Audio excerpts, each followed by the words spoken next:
So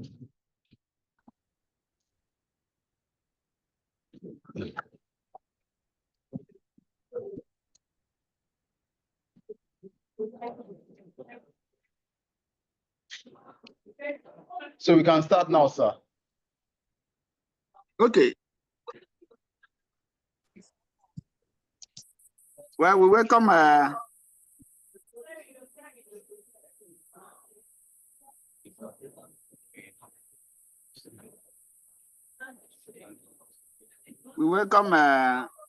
Moses Farah from Laikpa University. He will be giving us a presentation titled Environmental Stewardship, a framework for sustainable development in Africa. Your smoke. Let me see.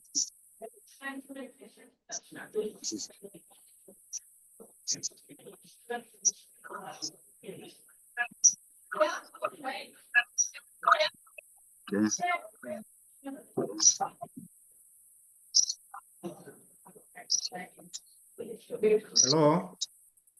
Yes, we can hear you, please. I want to get the bow.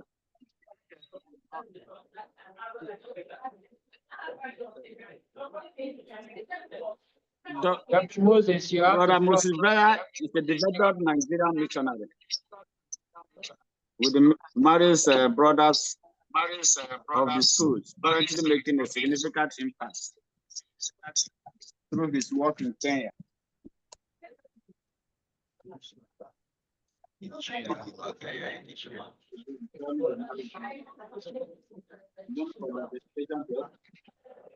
Dr. Maswell. Yeah? Can you hear me?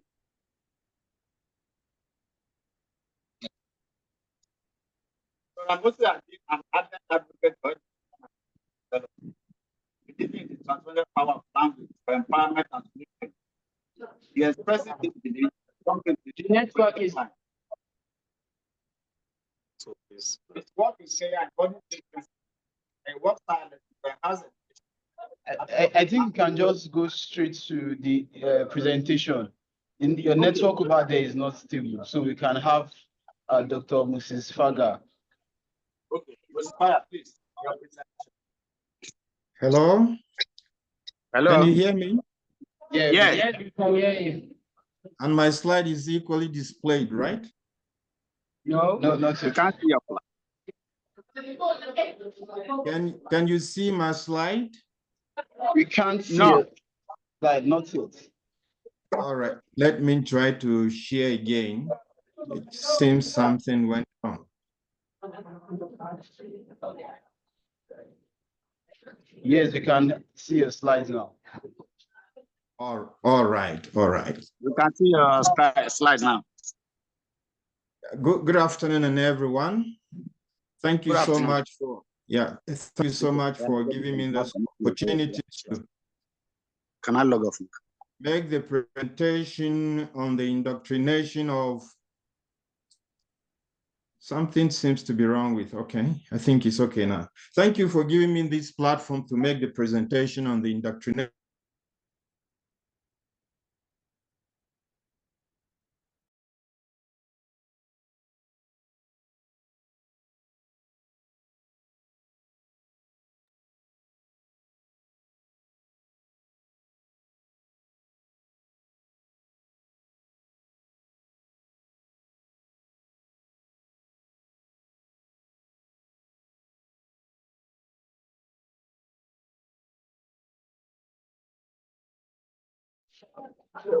Dr. Moses Farah, you can unmute yourself.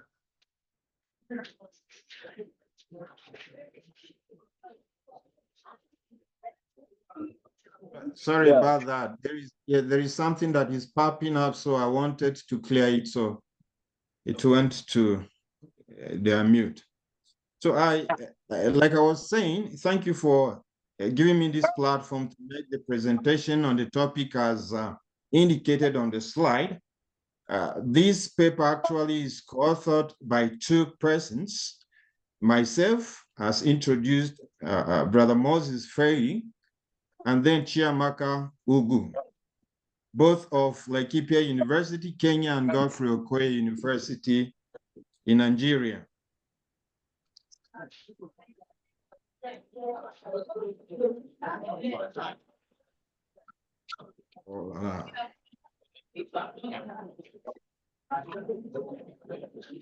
The slide is refusing to. All right. So the abstract, the concept of environmental stewardship gained significant traction worldwide as societies grappled with the repercussions of climate change and ecological degradation.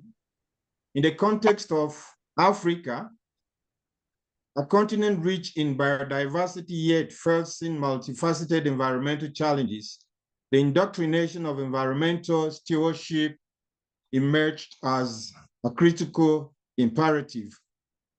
Therefore, the aim of this paper delved into the multifaceted challenges of environmental stewardship within Nigeria,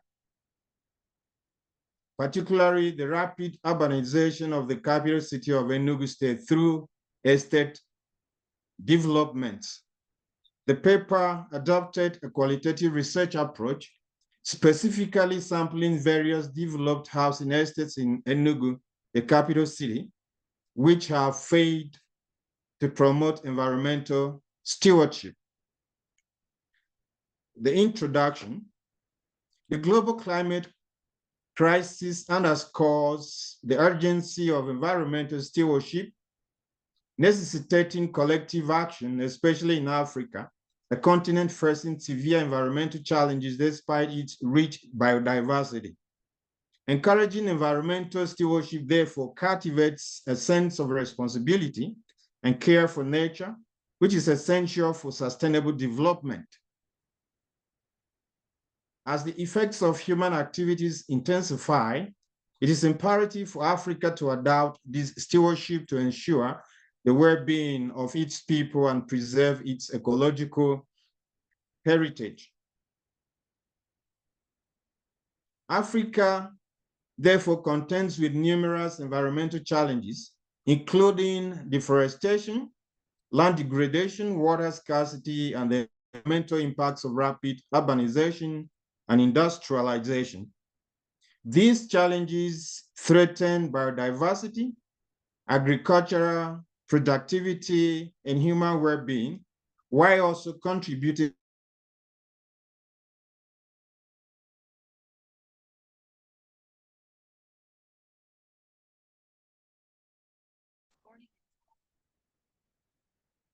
Can you still hear me? Hello?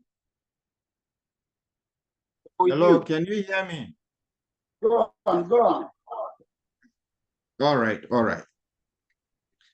Waste management issues and the loss of green spaces. Nonetheless, there is a significant opportunity to harness Africa's rich cultural heritage and traditional ecological knowledge to promote sustainable conservation practices.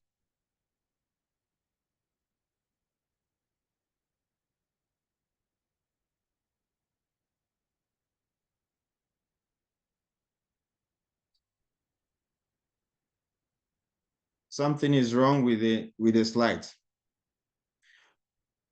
Therefore, Yekunle emphasizes that promoting environmental stewardship in Africa necessitates a holistic approach that embraces the continent's sociocultural diversity and economic realities.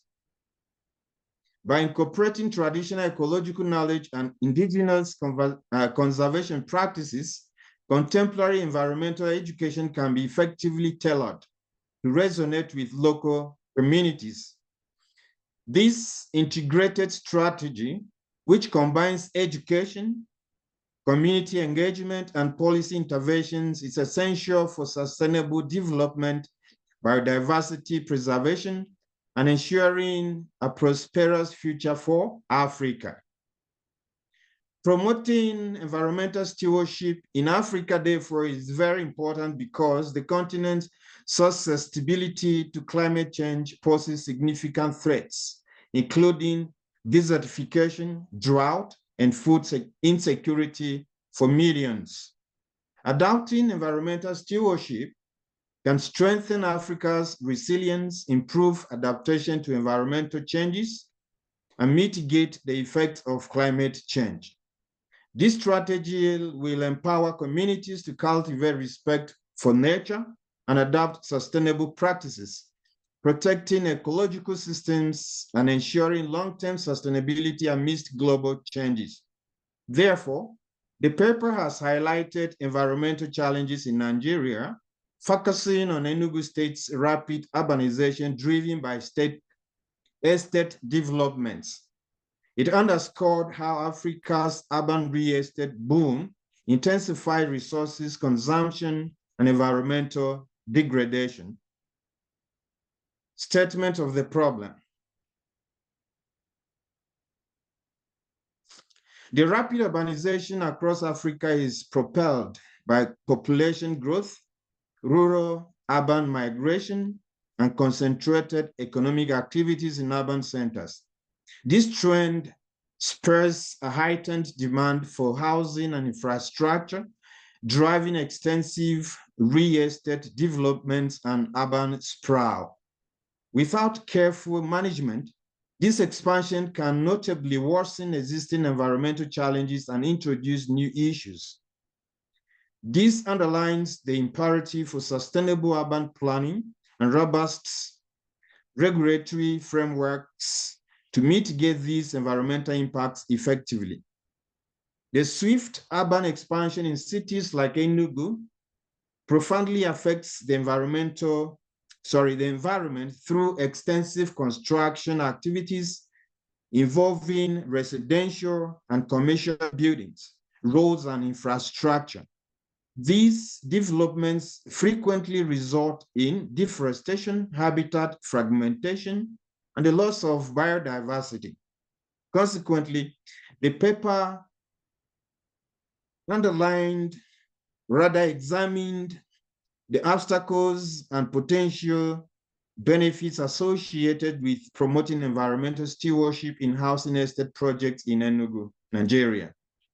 The methodology, the study utilized qualitative research to investigate environmental stewardship issues and opportunities within housing estate developments in Enugu. It involved a comprehensive literature review covering topics such as environmental stewardship, sustainable urban development, and housing construction practices. The review synthesized crucial insights and theoretical frameworks, focusing on sustainable urban planning, green building techniques, community involvement, regulatory frameworks, and the integration of traditional ecological knowledge. These aspects guided the aim of the study and conclusions, identifying gaps and emerging trends intended to advancing environmental in housing estates. The literature review. In global discussions on sustainable development, there is growing emphasis on environmental stewardship in response to pressing challenges like environmental degradation and climate change. Scholars have frequently stressed the importance of cultivating. Yes. Please, you have 1 more minute. Thank you. All right, there are different literatures review, okay, that have reviewed, and maybe I share the slides later. So I go to findings and discussions. One of them is that the study reviewed deficiencies in environmental stewardship practices within Enugu housing estates, noting neglect of sustainability features such as green spaces and energy efficient design during planning and construction. The study also highlighted the importance of tailoring environmental stewardship strategies to diverse African contexts, considering socioeconomic and geographical differences. It emphasized the necessity of localized approaches that address community-specific needs like basic services and economic development alongside environmental objectives.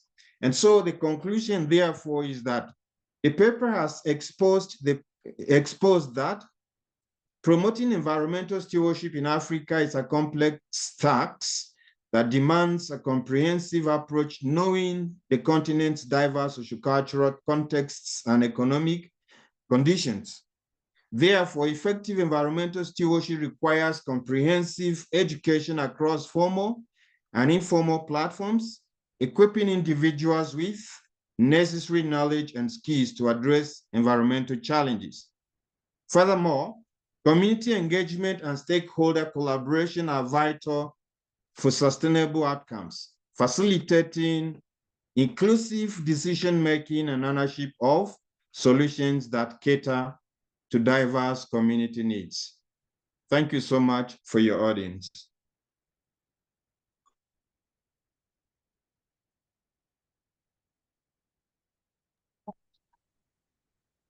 Dr. Maxwell, you can unmute. Hello? I think we are, thank you very much, Dr. Moses Fega. That was a very powerful presentation. Thank you, sir. About the impact of urbanization on Enugu environments. Now, we now welcome Ms. Oluwadamilola Helen Ibitogbe. Ms. Ibitogbe is a recent graduate of Ababa University with degree in History and International Relations.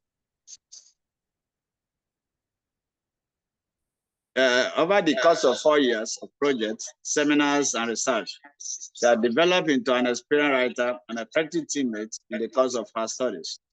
She developed effective communication and critical thinking skills and successfully volunteered with Asido Foundation, a mental support group. She is delighted to bring her passion and enthusiasm to one of the outstanding papers to be presented at the Lagos Studies Association Conference 2024, while mapping out an interesting area of specialization for graduate study. We now welcome Ms. Ibitogbe,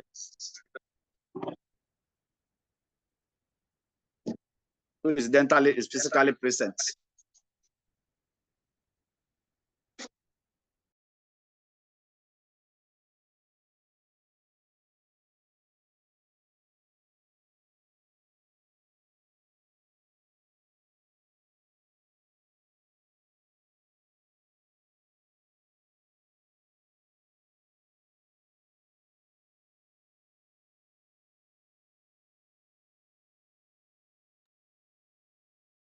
Ms. Ibitogbe, can you hear us?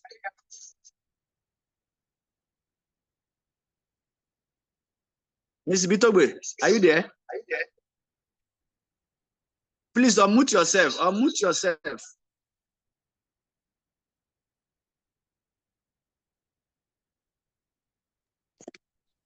Okay, can you hear me now? Yes, you muted yourself earlier. Sorry about that. All right, so I started out by saying my topic is the indoctrination of environmental stewardship in religious practice. And one of the things that informed this topic is a course I took in 300 level, which is developmental challenges of new states in world politics. And during the course of that course, we're made to understand that most of the challenges that new states in world politics are facing is because they do not have indigenous solutions to their problems. So for my topic, the indoctrination of environmental stewardship in religious practice, I hope to see how religion has impacted the environment and to see if there are possible solutions within religious practices that can be used to solve the environmental crisis that we are presently experiencing, not just in Africa, but in Nigeria particularly. Next slide, please.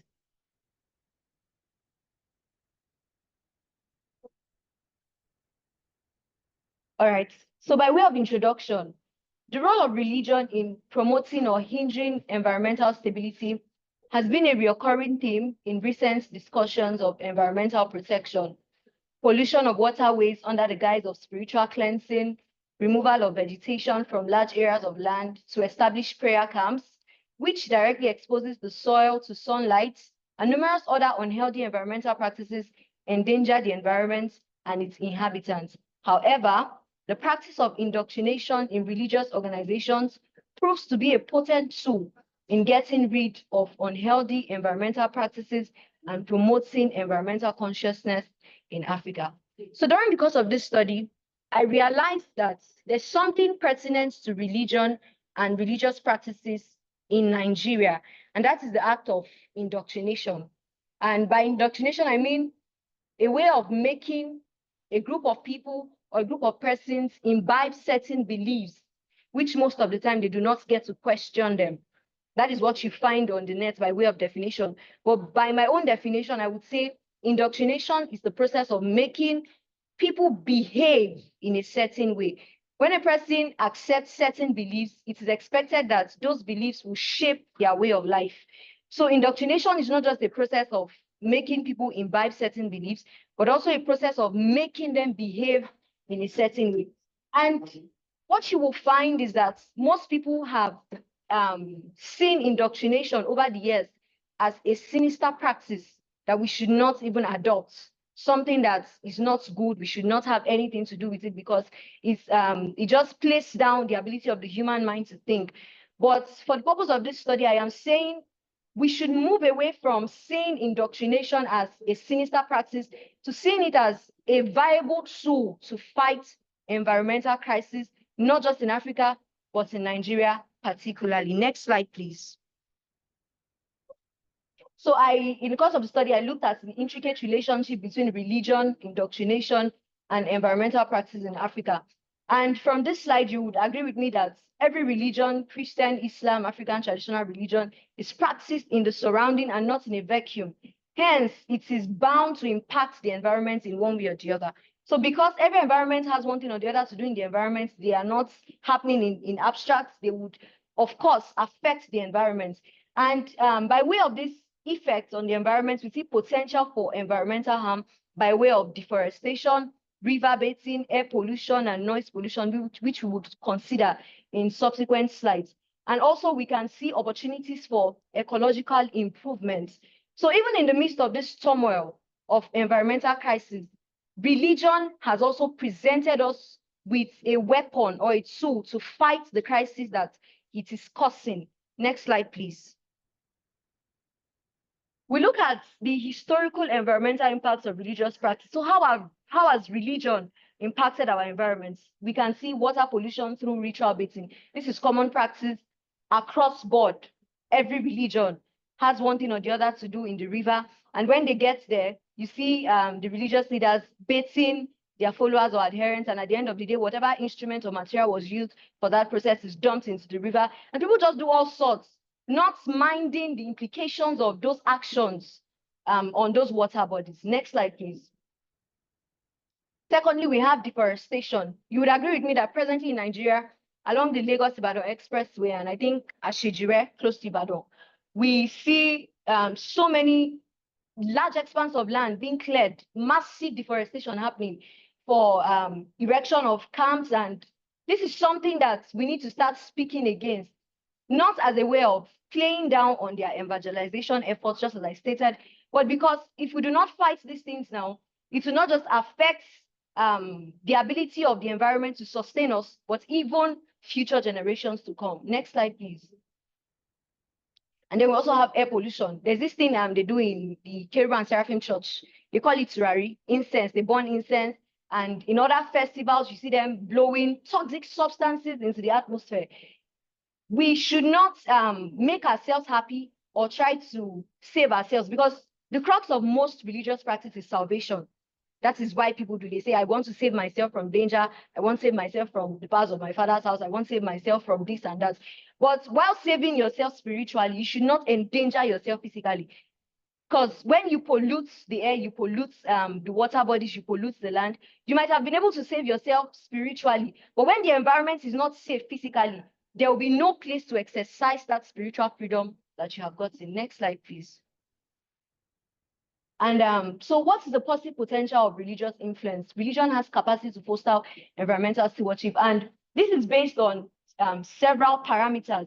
The first on the list is the revered offices of religious leaders. Why does religion have a potential to curb environmental crisis? We see the revered office of religious leaders. Most religious leaders in Nigeria are seen as God or gods, or most often at times mouthpieces of God or the gods. And so they cannot speak of themselves. Whatever you hear them say, the adherents or the followers of that religion believe that it is God who has spoken. And so these religious leaders have within their scope of influence, they have the capacity to influence their leaders into imbibing more greener practices, not just in Africa, but in Nigeria. Then the influence of these religious leaders over their followers have said that. Then indoctrination mechanisms within religious organizations. Indoctrination is something that starts very early in most religious organizations. Christian, you see, for example, the Catholics, they make their children register for catechism classes, which I think has about 4 different sections. Even in the Pentecostals, children going for Sunday school, registering for Bible classes. Parents just want to ensure that their children are being indoctrinated at a younger age. And even Islam, I remember when I was in secondary school, primary school then, I had friends who were Muslims back then in the north, who would go to Islamia or Ile-Keo, as we call it in Yoruba, or Madrasa. And the essence of this is to indoctrinate them, to make them learn certain things. So if we have these children being available at a younger age, learning the doctrines of their religion, we can also at that age of their life begin to form how they perceive the environment. So I feel that indoctrination is a weapon and a tool that we need to start making use of. We should not just see it as something that is bad, but a practice that we can adopt for the promotion of greener faith in Africa. Next slide, please. So recommendations for collaboration. I therefore recommend that because religious leaders have some level high influence over their adherents and followers, there should be a partnership between secular authorities, and by secular authorities, I mean non-governmental organizations, governmental organizations who are promoting the environment, and these religious bodies. If you have been speaking a particular language and it seems as if people you are speaking to are not understanding, it means they don't understand what you're saying. But when you get someone who can speak their language, I think you drive the message better. So religious leaders speak the language of their followers. Hence, secular authorities should learn to collaborate with them, partner with them, so that you can make their followers understand what you're saying. And in terms of this partnership, I propose training programs for religious leaders on environmental issues. We keep saying people do certain things that are bad, but we fail to understand that some people have failed to do the right things because they do not know the implications of their actions. So we should not just crucify these leaders and say, oh, they are leading their followers astray. They are in a way causing hazard and risk to the environment. Most of them do not know. So we need to first and foremost train them. And of course, financial support. Yes, churches, the churches are rich. We say the churches are rich because pastors are buying private jets and imams are flying, they're going to Dubai, they are doing this. But at this earlier stage, where you're just getting somebody to unlearn a particular thing, you don't expect that they will surrender their resources willingly. So at that formative stage, we need secular authorities, governments now, and bodies who are promoting this cause to fund the foundation. And by foundation, I mean starting out, the financial support needed for this partnership should be provided by them. And when these people get the message, they can begin to also tender their resources. Next slide, please. So the modality for this partnership. Ms. Ibitoye. Yes. Please go. You have 1 more minute, please. Okay, so I'll make it. So periodic training such as conferences, webinars, and seminars, and the trainers will be training these religious leaders should be licensed and certified personnel who would be able to cope with whatever is coming at the end of the day. And then I also propose a rolling plan, because Nigeria is fond of one thing. You start a policy, you start a plan, you don't see it to the end and you just abandon it. So a rolling plan lasting around 3 to 5 years so that we can allow for continuity. Next slide, please. So necessary reforms to be adopted, river bathing should be done away with. Let's have artificial water bodies and do the things that we need to do in them. Then regarding deforestation, if a religious organization already has an existing space, let them expand it. Let them make do with it. If they need to reschedule their services to accommodate their congregation, let them do that. Instead of causing unnecessary deforestation that is affecting the environment. And then they should also be encouraged to plant trees in their religious spaces. Next slide, please. So by way of conclusion, the intricate relationship between religion, indoctrination, and environmental practices in Africa highlights both the potential for environmental harm and the opportunity for substantial ecological improvement through religious avenues. While certain religious practices have historically contributed to environmental degradation, religion also possesses a profound capacity to foster environmental stewardship. This potential lies in the deep influence religious leaders exert over their followers, the indoctrination mechanisms within religious organizations, and the extensive resources these bodies command. To harness this potential, a collaborative effort between secular environmental organizations and religious institutions is essential. Thank you.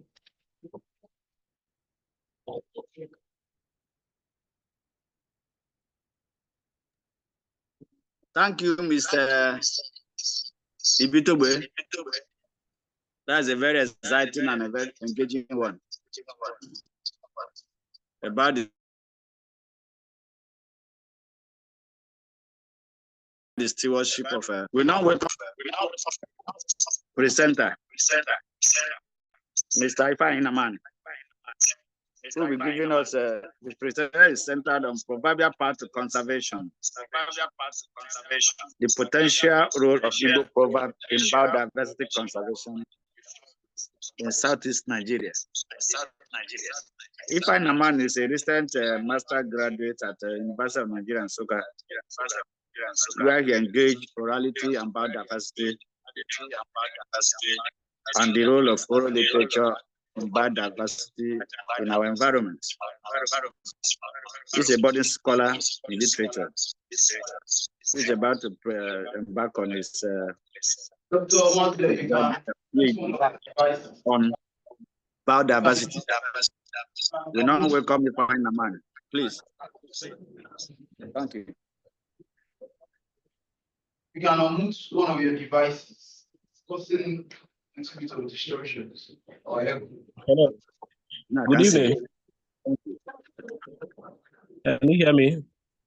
Yes, you can. Okay. I can't see it.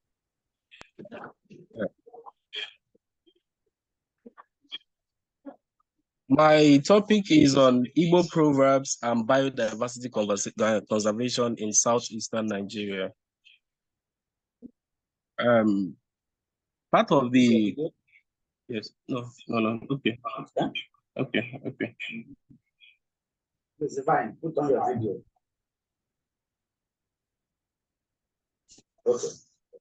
Okay. Can you see me now? Okay, yes, you're good to go. Thank you. Now, biodiversity loss is a severe global issue impacting ecosystems, livelihoods, and human well-being.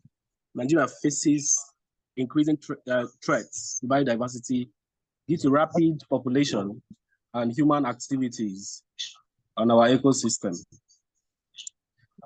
The country is experiencing alarming decline in wildlife population and forest cover caused by deforestation, overexploitation, illegal trade, habitat fragmentation, and so on.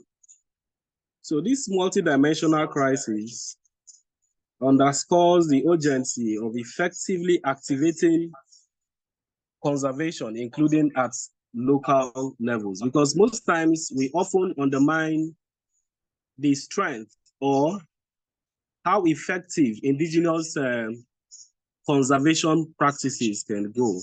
We often focus on those Western ones. So part of what my work is talking about is that we should look at those indigenous practices. We should come back to those indigenous practices, to conserve our environment. Decades of policy and scientific intervention, largely coordinated by federal authorities like federal governments and state governments without local resonance, have been insufficient in providing sustainable behaviors and commitments. Conservation strategies substantially neglect indigenous cultural knowledge. embedded with wisdom regarding the relationship between human and their environment. So the rich linguistic heritage of Igbo oral tradition, which is the proverb, is something we'll look at to explore the potential of this wisdom in informing and influencing policies that will aid biodiversity conservation. Now, it is important to know that according to Agbada, Wachiku Agbada, he noted in one of his papers that the Igbo proverb is one of all the oral legacies. It is Igbo proverbs have continued to enjoy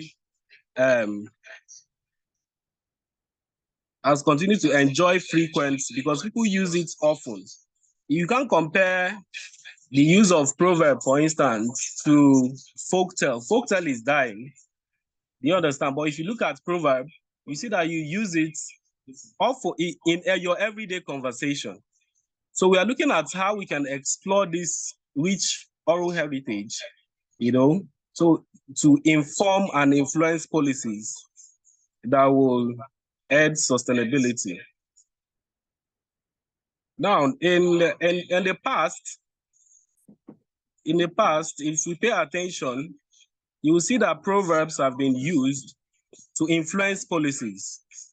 For instance, according to Wolfgang Maeder, in his epic book, Proverbs Are the Best Policy, Frederick Douglass strategically adopted folk proverbs in his impassioned fight against slavery. He incorporated apt sayings such as, if there is no struggle, there is no progress, to maximize suasion in his arguments. Wolfgang highlights how proverbs in general, especially those from the Bible, packingly crystallize moral wisdom and truth by their nature. So in doing this, Douglas was able to influence people. When you bring out some of these sayings, you tend to influence, you tend to use it and, push some ideas into the social space. For instance, in our, in the beginning of this year, we had this slogan, no grief for anybody. Do you understand? And some people that particular slogan has influenced some people. Some people used it to stay focused to stay focused and pursue their goal throughout the year. So that is how this linguistic heritage can help us to, influence conservation policies. So the core problem I'm interrogating here is how Igbo proverbs can potentially influence or inform contemporary biodiversity conservation efforts.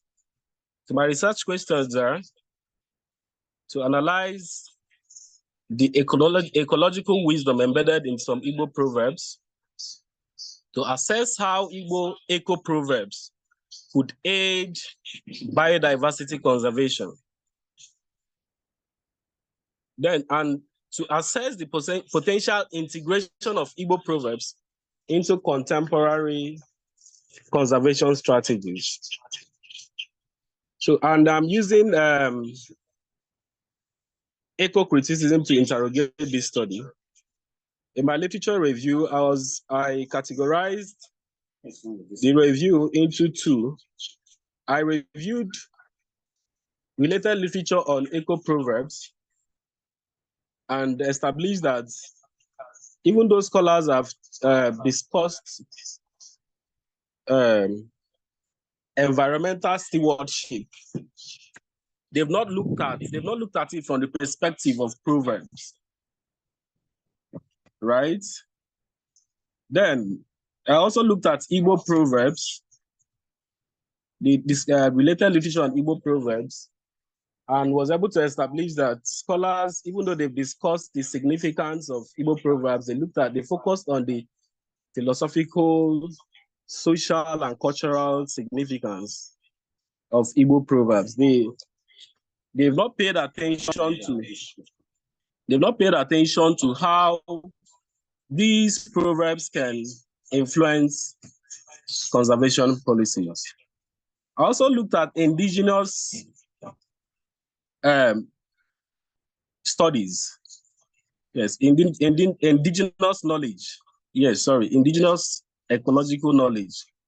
People that explore that, they were talking about, how indigenous practices can help conservation policies, but they did not pay attention to proverbs particularly. Now, in the framework for this, the theoretical framework, it is mainly eco-criticism, and the core of eco-criticism is about literature and the environment. Yeah, and then I'm using a variant of eco-criticism, which is Anthropocene, specifically to look at this study. And Anthropocene has to do with the impact of human activities on the environment, on our ecosystem. Now, if you look at some of these proverbs, I selected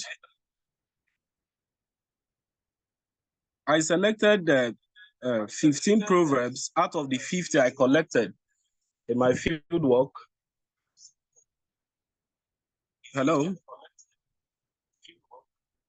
Yeah, I purposely selected 15 out of the 50 because those 15 are very relevant to the theme of environmental stewardship and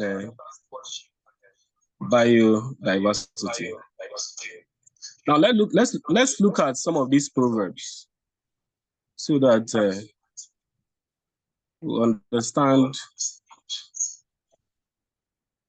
the core of what we're talking about. Now, there's this Igbo proverb, Egbe belu, ugo belu. Nke si ibe ya ebena, nkukwakwa ya.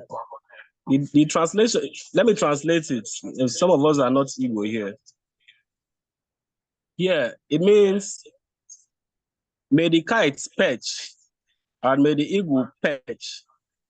Anyone that deprives the other the right not to perch, let its wing break. So now you can see that this proverb is stressing the concept of biodiversity. If you look at the strength of the eagle and the strength of the kite, you see that they are not the same. But this proverb is advocating equality. Not because you can't say that the eagle, because the eagle has might or is more powerful than the kite, then the eagle continues to harm the kite. So the eagle here and kites is that they are representing various species or organisms in our ecosystem. And this proverb aptly captures the harmony that exists between organisms.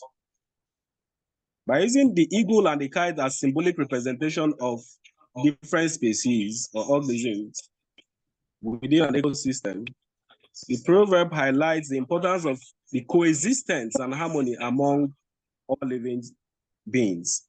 It suggests that each organism has a rightful place and a role within the larger ecological community.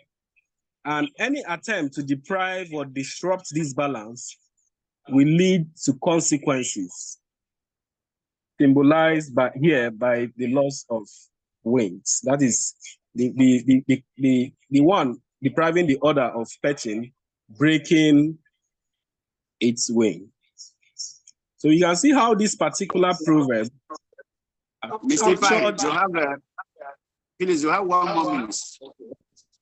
This particular proverb has captured the essence of the very essence of biodiversity. So biodiversity has to do with the varieties of all living things and their interaction. Yes. So then another instance here is Abarusi Angene, Ekuru Ngene War, which translates to after polluting the water, the stream water is fetched for drinking. That is after polluting the water, you still fetch that water again for drinking. That is, you still need the water. So these proverbs emphasizes environmental stewardship and the conservation of biodiversity. Ngene here is a symbolic representation of water, and the proverb warns against polluting the water in the first place, because so many organisms, including humans, depend on the water body to survive. Now, there are other instances, the proverbs I collected about 15, but because of time, I will not be able to go through to analyze each of them. Now, let's look at the possible, let's look at the possible way, because I suggested some ways these proverbs can be used to influence biodiversity conservation policies. Number one, I talked about public awareness and workshop. And one of the pressing concerns in Igbo land today, which is the focus of this, the particular focus of this panel, is the impact of religious practices, on our land. That is we talk about deforestation, water pollution. I think Damilola said something like that. And you see Christians, they need to convert and evangelize. They engage in deforestation because they believe that those trees are the habitats of some of those evil spirits. So this practice is not good for our ecosystem. So part of what we are talking about here is Mr. Naman, please round up. Okay. So we're talking about creating awareness, integrating Igbo proverbs into public awareness campaign, community outreach program, to help foster the appreciation of nature and biodiversity. I also talked about engaging clergymen, native doctors, traditional rulers,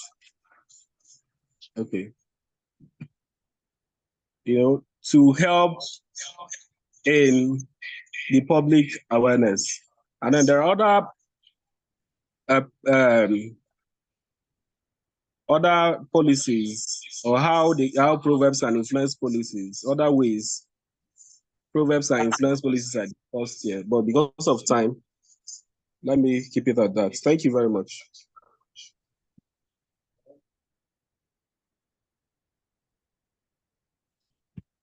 Well, thank you, Mr. Richard Ifeanaman. That's a very good one. I think it's part of your master project research. It's an ongoing research work. Okay. Then the last but not the least presenter for this panel one of our panel, part one now, is myself, Dele Maxwell Ogwai. And I'll be presenting a paper I titled Greening the Spirits, African Religions and the Challenge of Environmental Consciousness. Dele has a PhD from the University of Ibadan, and it's a environmental humanist. And he concluded his PhD was centered on ecological issues, Anthropocene, anthropocentric, and the impact of human activity on the environment, which he has expanded over the years and has published widely in that regard. Good afternoon and welcome to my paper, my presentation. My paper entitled Greening the Spirits, African Religions and the Challenge of Environmental Consciousness centers on the profound intersectionality of African religions and the imperative of environmental consciousness, and that embarks into a journey of investigating how spiritual tradition in Africa respond to the contemporary environmental challenges of the Anthropocene.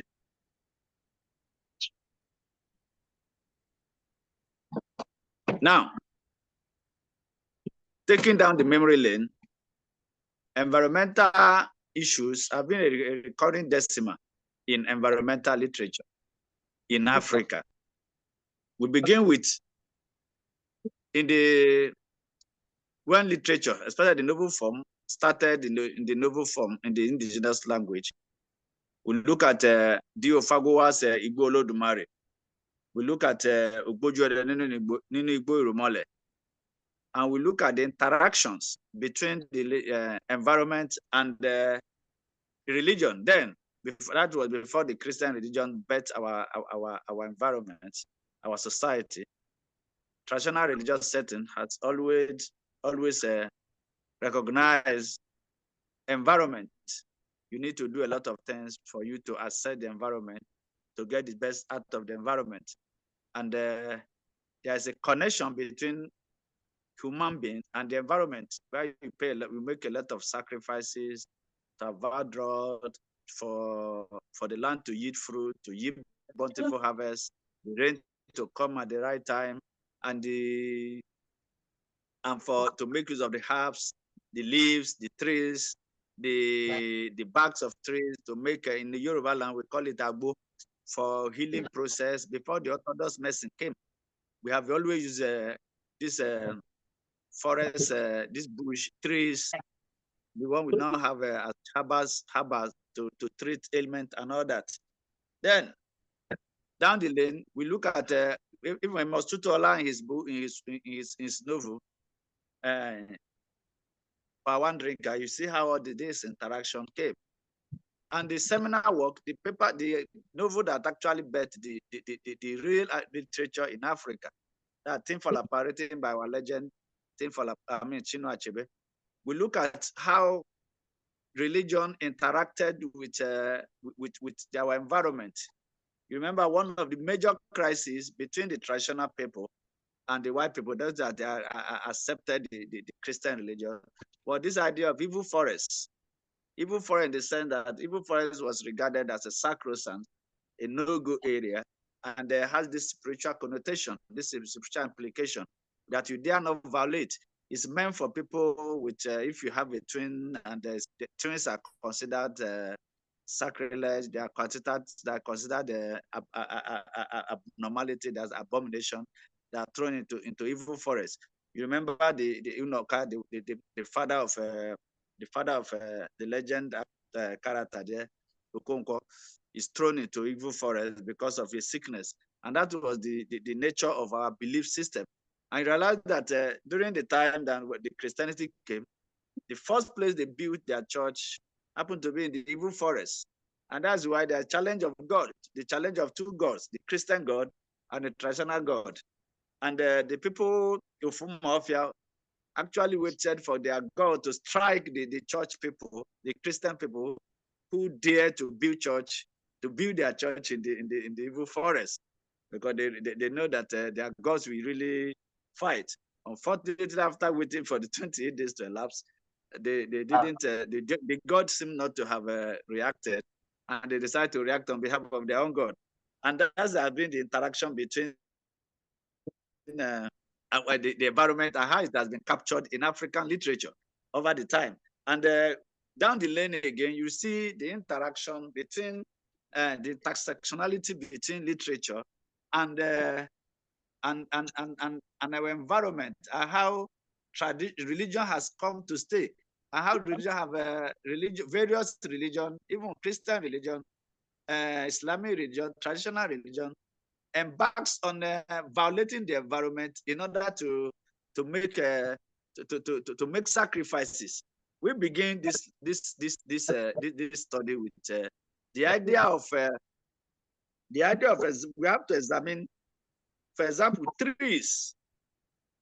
Some religions believe that witchcraft or occultic people make use of trees in their villages, and tree at the center of the town, of the markets. And the next thing is to cut it down. That's why when you go to religious body, they prophesy to you that the reason why you are not married, the spiritual things are not working for you, is as a result of a particular tree in your vicinity, in your father's compound, in your mother's or at the center of your village, that you need prayer to cut it down and so that you can have bliss. And we realize that cutting down trees is damaging the environment. People should be planting trees instead of cutting them down for religious purposes. And before you know it, trees are cut down in this spiritual belief, or like in this spiritual belief that it has something to do with e-lock.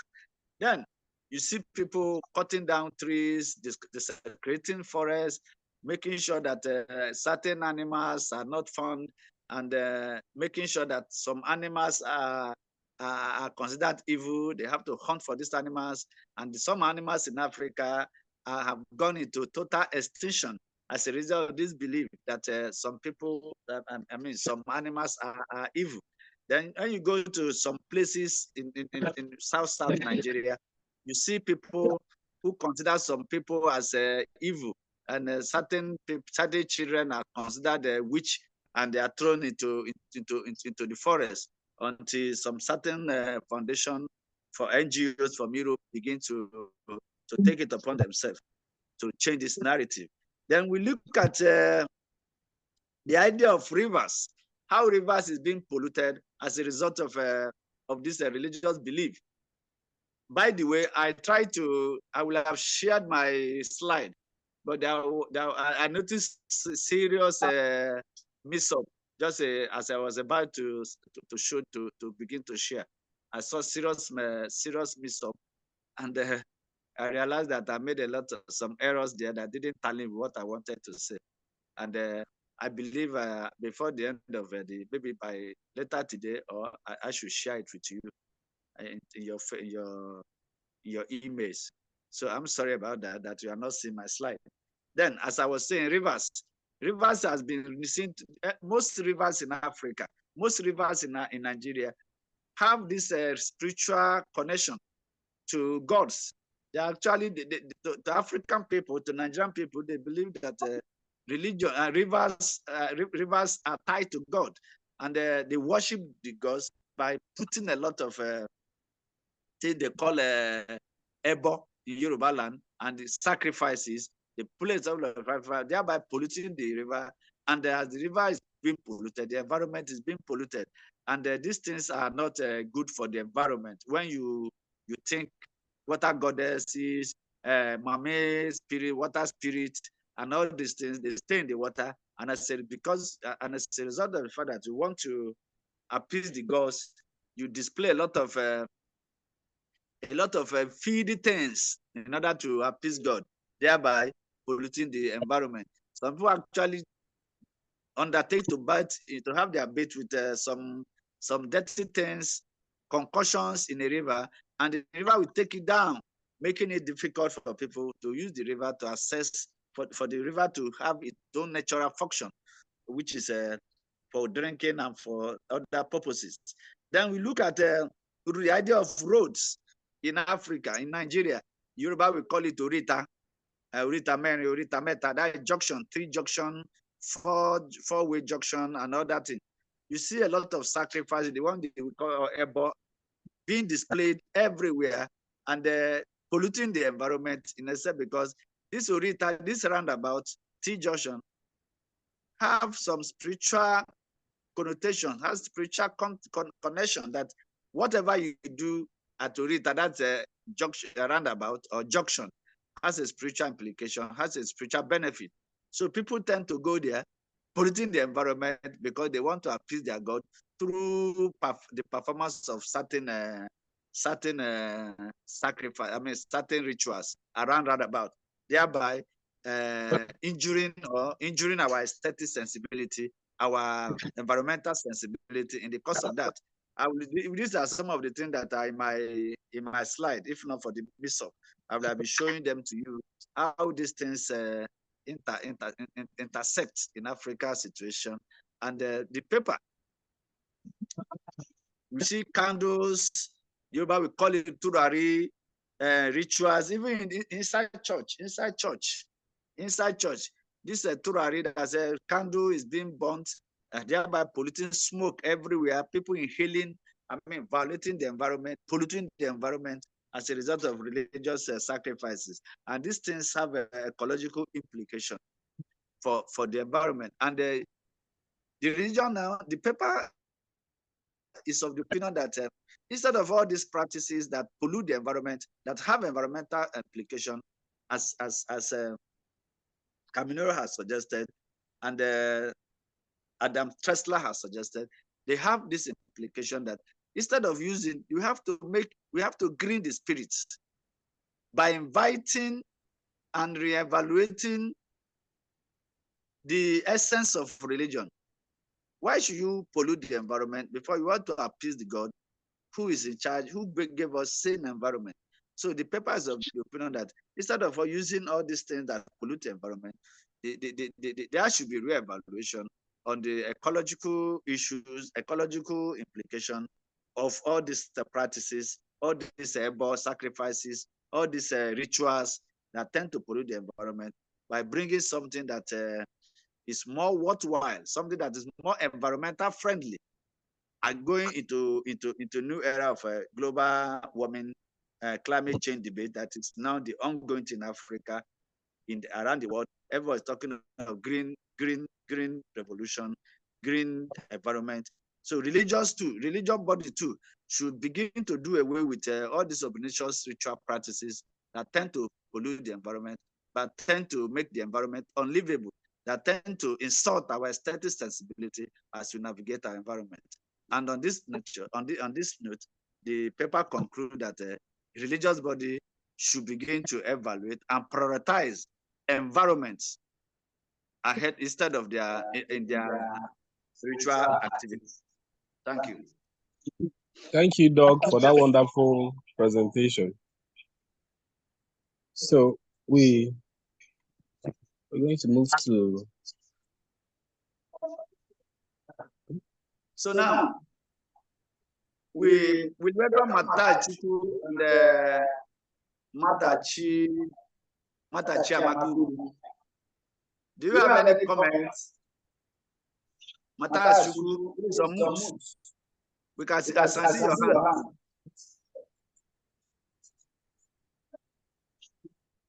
Please, I have a question. Okay. Matachi.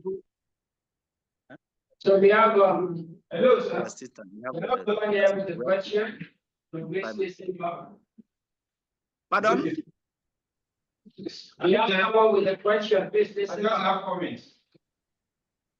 Who is asking questions? I'm here.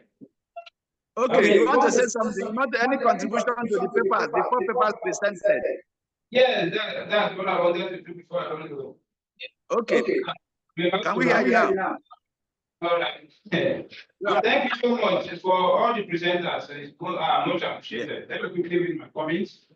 For the first presenter, I find it difficult to make much comment because I want to assume that the first presenter spent much time on the introduction and other aspects.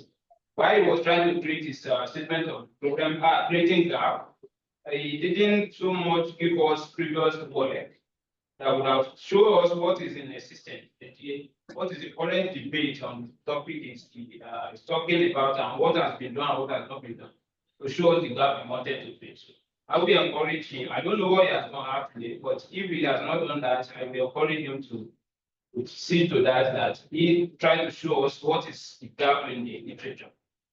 For the second presenter, I have such question. Do you try to address that in your recommendation? But the question is, why we are trying to tell the religious practitioners to stop doing all of this, How are we going to manage that? That we are not going to create religious crisis. Knowing fully well that Nigeria is very, very sensitive to religion.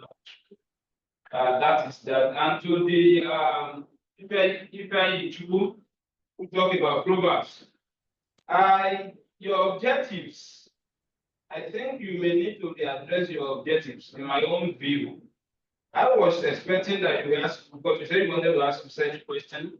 I would be expecting that your research question would just be maybe 2 or 3 to ask what are the proverbs that are used and how are they going to be used to, serve as solution to the echo troubles of. So I would think that then when you are doing that, please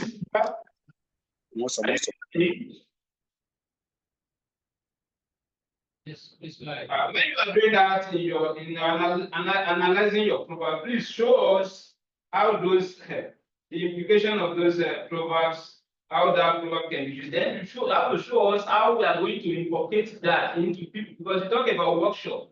When you talk about workshop, I have no workshop that are sensitizing people on how to save our environment already. Yeah, so when you are not recommending workshop for the use of proverbs again, how are we going to who are we going to gather together? How are we going to do that? In what situation or environment are they going to be using that proverbs? Who are those and who are those to use those proverbs? So please, you have to address that if you have not addressed that in your work. Because recommending a sensitization workshop, I was already workshop on that, which is financially, I don't know. And people are not obeying it. Now recommending another one, saying they need to know how to do that better. Thank you so much for your presentation. Actually, okay, aside from the vote. Thank you.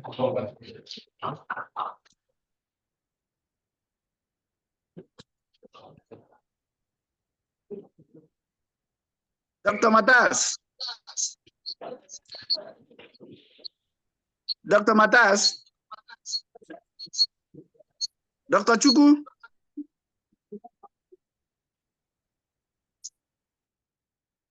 Are you there? Hello.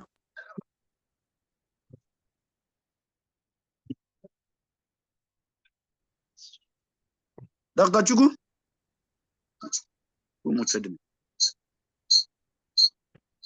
Hello. All right, can you hear me, please?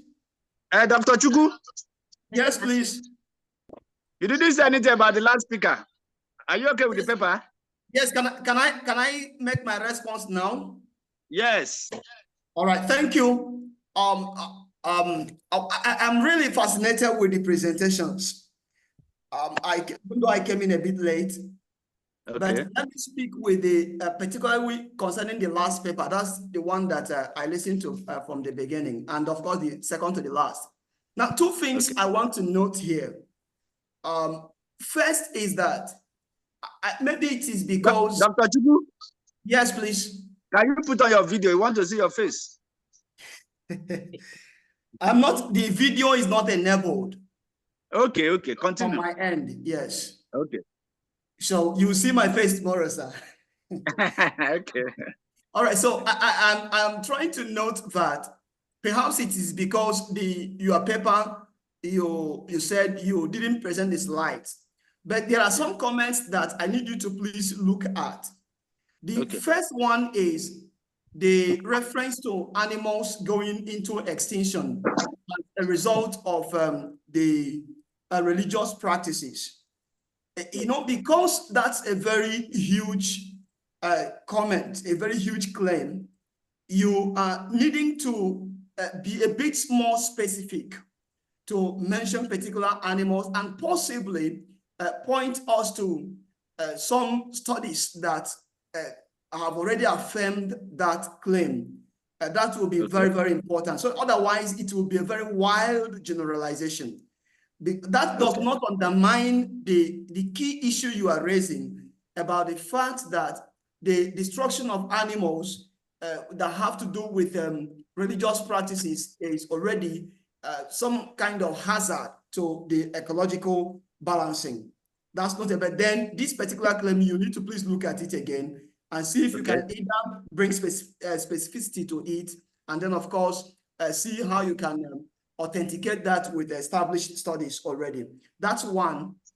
The second is your use of religious body is drawing my attention to something. It gives, I was thinking, when you keep talking about religious bodies and what they need to do in order to ensure that we don't continue with these hazardous practices that are obviously against environmental health, I am beginning to think that while your work covers the entire spectrum of religious practices within our African context, it does appear that somewhere behind the scene, the mind is thinking of the formal religious institutions like Christianity and Islam and things like that. Because when you look at religion, for instance, the African traditional religion is already a cultural practice.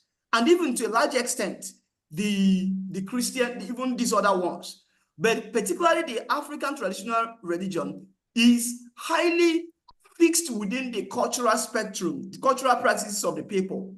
So when you now talk about religious bodies as the one that you are now recommending certain actions for, what would religious bodies mean within the practices of ATR in Africa, in our own environment, for instance? So that is another place I want you to please look at again, so that in your use of that phrase, so that the work can be focused. The reference will be easier to connect with. These are the two comments I have with the work. Thank you. You're welcome. Do we have another person? Matachi. Yeah. Matachi Amaka. Any co-presenter? Yes, yeah. No, yes, I am a co-presenter and I listen to all the You want to support presentation. Moses? Anything? Do you agree with everything Moses said about the paper? Yes, Any I think addition? he did present us. Clarification?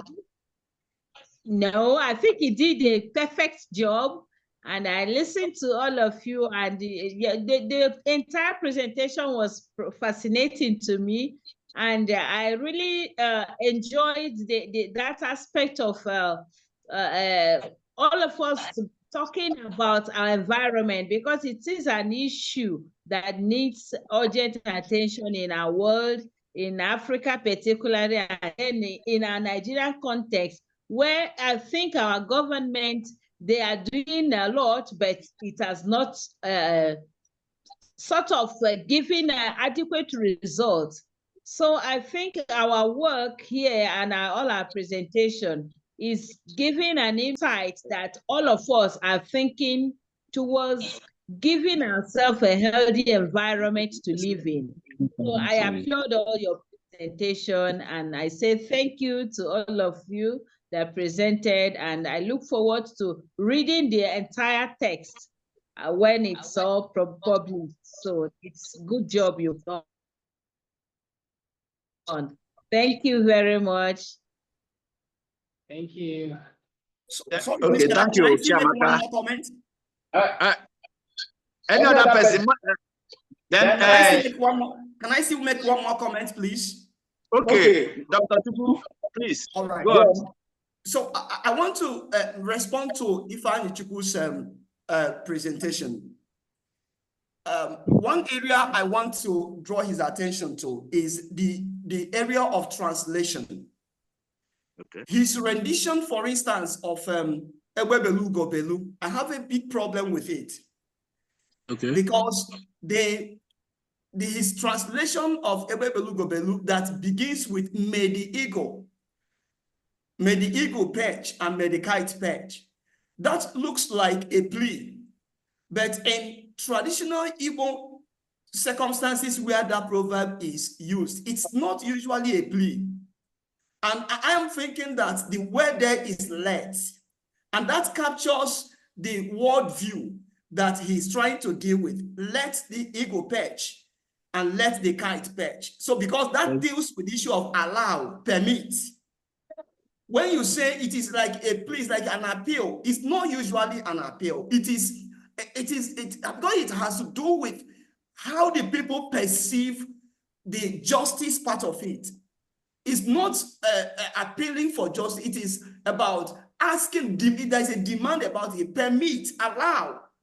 So let this one allow the other one. But if you say may the eagle perch, it's a different thing. It doesn't capture that proverb in the context that it is used in Igbo, as far as I know about. And that might also be the same with the other proverbs. So I want to draw his attention to that. He might be needing the translation of those proverbs that will enable us to see clearly the import of those proverbs within the context of what he is dealing with.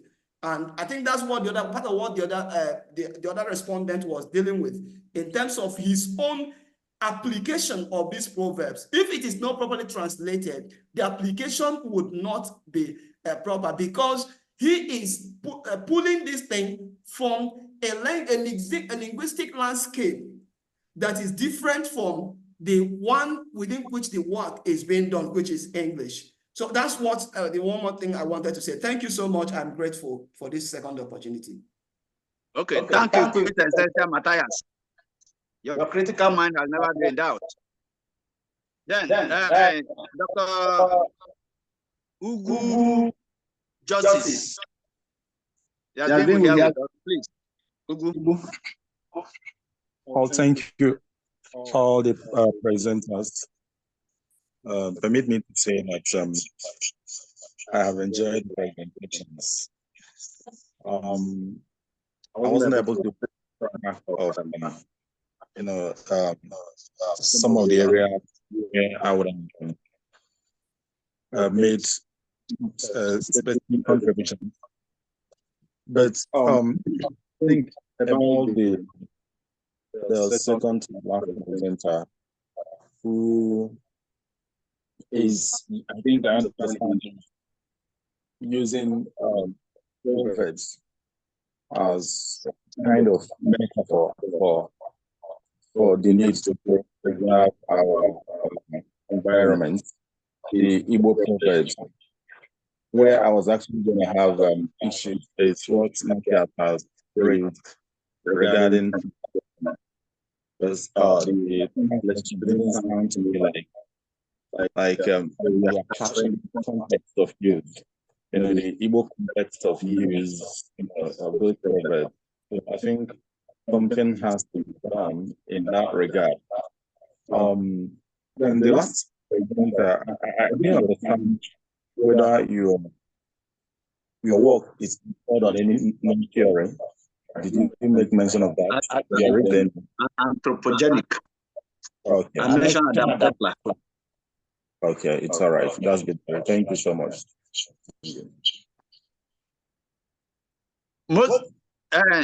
Moses from Nairobi. Your final. Somebody is raising. Yeah, can you hear me? Okay, Moses, yes, your final work. So we can begin from the beginning. Yes, I want to respond to the concern raised by, I can't remember whether it's Dr. Chuku or but the first speaker who made observations about the presentations. He commented that he did not actually get the gap in my literature review, most probably because when I started the presentation, the slides were kicked out of sight because of internet. I don't know whether it's from my end or on the other side. So I want to briefly, highlight that aspect. In my literature, I say that the understanding of, sorry? Dr. Moses, your video, please, if you can enable it for us to see your face. Okay, I do that.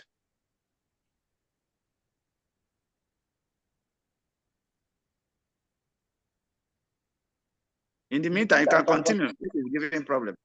Okay.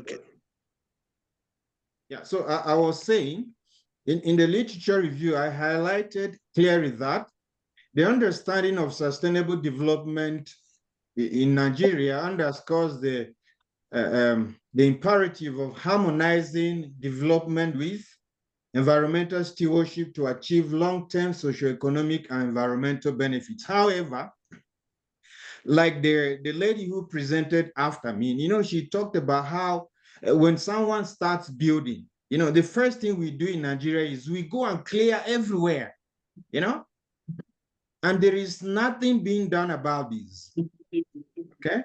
Trees, we fake trees, we make sure that the whole land is cleared, and that actually interferes with our environmental resources, okay? Again, there is rapid population growth, and rural-urban migration have spurred urban expansion in Nigeria. And in this case, I'm referring to Enugu.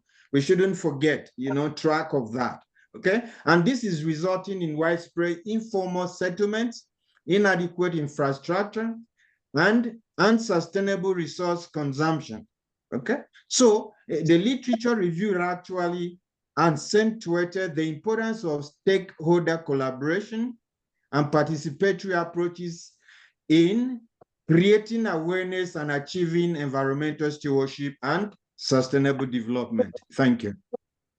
Okay. Mrs. Ibitogbe, your parting, you are the only physical person. Give us both your physical and parting remarks. Okay. No, you are the one representing the panel on ground. All right, so I would like to give my closing remarks on a question that the man who just left asked.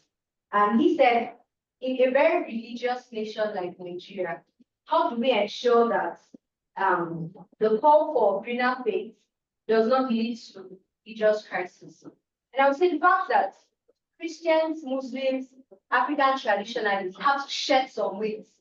Everybody's giving up something. We're not saying the Christians should do this and Muslims are not doing anything. The fact that all hands are on deck, they show that we need each and every one of these to be involved. We are not trying to uphold some and sideline others. So I think that itself ensure that crisis is kept at bay. And I also said in my recommendation that we should have a rolling plan, because this is something that will take time. You want them to learn something and relearn another. So we have to give them time to get used to these things. Thank you. Thank you, Mr. Tobe. Yes, Richard, your final comment on the issues raised in your papers, in your paper. Okay. Thank you very much, Dr. Matthias, right?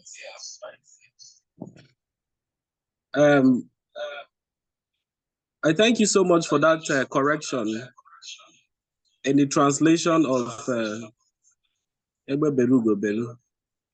I've noted it and then I'm going to reflect the corrections.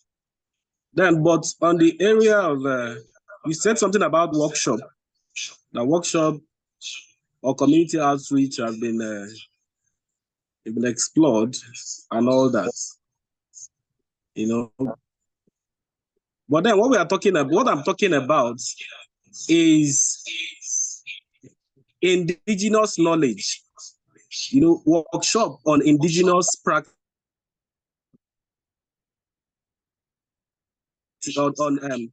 in conservation practices. You understand? So we're talking about indigenous practices, not the Western or the federal government policies that used to sound Greek to locals. So when we talk about community outreach or workshop, we are talking about how we can call maybe clergymen, native doctors, traditional rulers together, and then talk to them about, you know,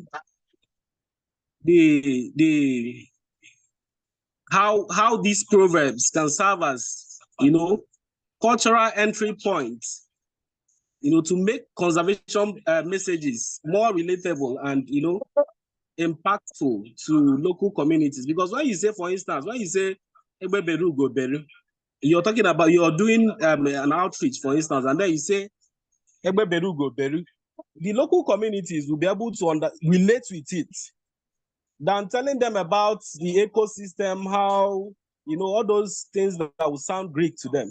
So what we're talking about, we are talking about using this proverb as entry points to make them relate, well with, the environmental stewardship or conservation policies we are talking about. So that is the reason for, talking about workshop or community outreach. Then do I still have time? Okay, I have questions here that I would like to ask. Question? Yeah. I think the second that talked about indoctrination. So I'm asking, how can we indoctrinate eco-friendly practices? So it does not touch on the religious beliefs of some of these religions. How do we do that carefully? Because, for instance, when you talk about traditional religion, they so much believe in, these rituals on water bodies. So how do we, indoctrinate those policies so that it doesn't touch on their belief system, what they believe in? Or we do without those practices? Is it going to be touching on their belief system? Issues of religion is a very delicate one, and when you're approaching it, you have to be very careful. So I don't know if any place you mentioned that in your paper. Yeah. Then for the first presenter, hello. Fast. Yeah, for the first presenter, 30 seconds. 30 seconds. I think your focus is, whereas you're talking about your paper, the title of your paper. What my main concern is that the title of your paper does not reflect really the content. Yes, because you're talking about Enugu, where in the title of your paper you're referring to Africa. Thank you. Okay, thank you. Fine. Then my own final remark. I have less than 1 minute down. I thank you for listening to me, Dr. Matthias. You raised some issues of animals that are going into extinction, and on how to scholarly situate those things. I think we can get an example from our legendary tortoise.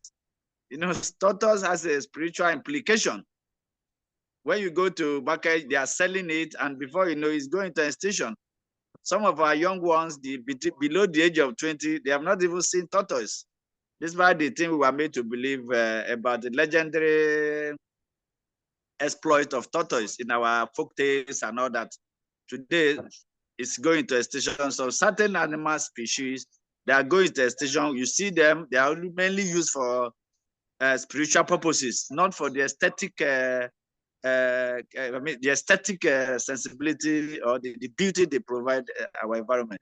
You come to Enugu, for example, our zoo are giving way to houses. And when you go there, you see the streets named after animals, whereas being inhabited by human beings. So maybe I thank you. Maybe as every conference paper is usually considered an ongoing research. I thank you all for being part of this, and all the inputs, all the observations, all the comments. We hope when applied, we strengthen the papers presented, and together we can make LSA a very strong institution. God bless you all for listening. And we continue the second part tomorrow. I invite you for the second part and the concluding part of this panel tomorrow by 12 o'clock. God bless you. Thank you. Bye-bye. Yeah, thank you.